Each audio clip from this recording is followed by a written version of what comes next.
रविवार म्हटलं म्हणजे लोक 12 वाजेशिवाय खोप्यातनं बाहेर निघत नाही आणि संध्याकाळी ते दुकान गर्दी मास नाही आणि मग मागते म्हणतस बाई ग काय गर्दी असते बाई पुण्यात ट्रॅफिकच ट्रॅफिक. अरे तुम्ही सकाळी जल्दी उठा रे, ते सगळं चालू राहील. अण्णाडूच्या दारावर गडी गडी जाणं पडस म्हणे. किरण बाई काय आपला जिगरी दोस्त बी नाही आणि सगळा बी नाही बरं काय. ज्याला जेव्हा गरज असेल तेव्हा त्याने फोन करून देणे. पुढे आम्ही दोघी भाऊ आणि दुधुकाला खाऊ सोबत निघालो. बाईल म्हटलं एक सांगू का, म्हणे मी नाही जरी म्हटलं तरी तू सांगशील. म्हटलं कसं वाईक ऐक मग. रंगूनी रंगात साऱ्या रंग माझा वेगळा, गुंतूनी गुंत्यात साऱ्या पाय माझा मोकळा. म्हटलं समजलं का. बाईल म्हटलं तुमना पाय काय मोकळा असाल पाहिजे. बाईल म्हटलं मला काय वाटस माणसाने चांगला कुटाणा करताना फुटाणं फोडू नये म्हणतं आणि करता करता माणूस पशीच घ्या, तर एक प्लॅन बी तुमचा असला पाहिजे.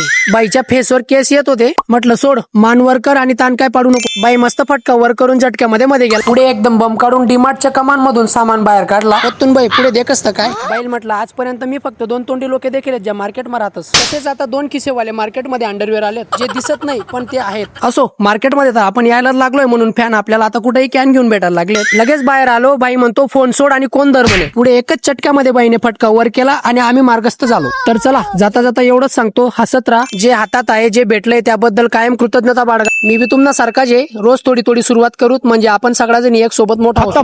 तोपर्यंत तुम्ही कसा वाटला ते नक्की कमेंट करून सांगा. जय महाराष्ट्र.